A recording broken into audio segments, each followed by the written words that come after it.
एक पॉइंट और क्लियर करना है। आपने कहा कि पाप करने के बाद क्या पवित्र आत्मा चला जाता है, आपने ये भी कहा था। जी जी बिल्कुल जी जी, तो मैं जल्दी से उसका भी जवाब दे दूं।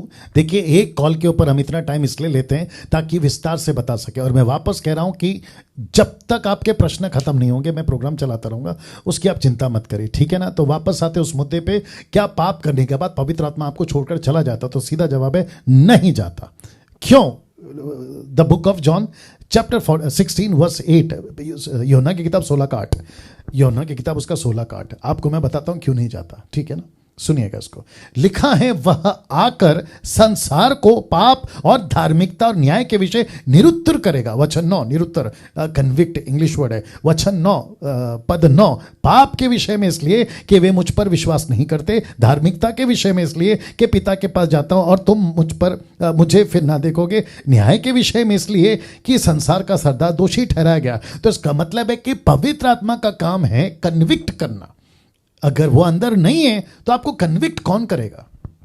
मैंने एक बार प्रचार किया था, कुलदीप जी अगर आप सुन रहे, मैंने प्रचार किया था कि पवित्र आत्मा आपके अंदर से, जो खरे प्रचारक होते हैं ना, उसके अंदर से प्रोसिक्यूटर का काम करता है। सरकारी वकील, प्रोसिक्यूटर, सरकारी वकील। तो पवित्र आत्मा संसार में आकर पाप को दोषी ठहराएगा, लेकिन पवित्र आत्मा का जबान कौन है? आप और मैं। पवित्र आत्मा का पैर कौन है? आप और मैं।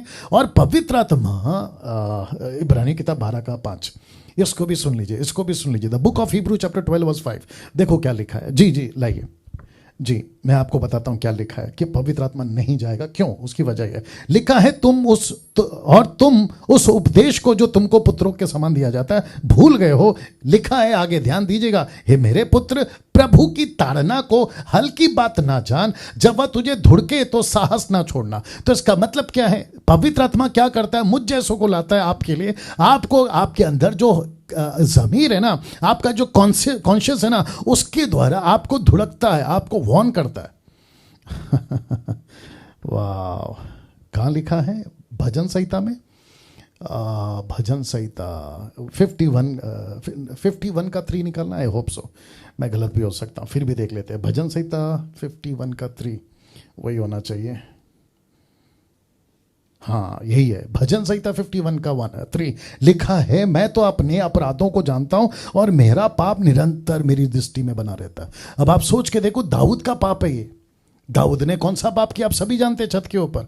तो एक व्यक्ति बीच में मुझे कॉल किया था, लड़का था बेचारा, क्या करे, उसकी स्टडी ठीक नहीं है। वो कहता है कि पाप तब तक पाप नहीं है। कुलदीप जी आप भी सुनिएगा, वो लड़का कहता है पाप तब तक पाप नहीं है जब तक आपको एहसास ना हो। तो दाऊद कहता है पाप तो मुझे प्रतिदिन एहसास कराता था, मुझे मेरे आंखों के सामने बना रहता था और मैं उसको देखता था, किसको? मेरे किए हुए पाप को।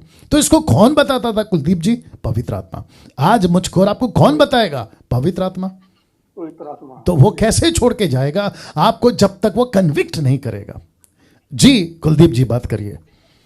पास्टर जी, वो इसकी उदाहरण देते हैं, वो राजा शाऊल की उदाहरण देते हैं कि राजा शाऊल ने जब पाप किया तो पवित्र आत्मा से छीन लिया गया और दुष्ट आत्मा उसको तंग करने लग गया। वो इसकी उदाहरण से समझाते हैं लोगों को। जी जी, लेकिन अभी कॉन्सेप्ट चेंज है ना सर।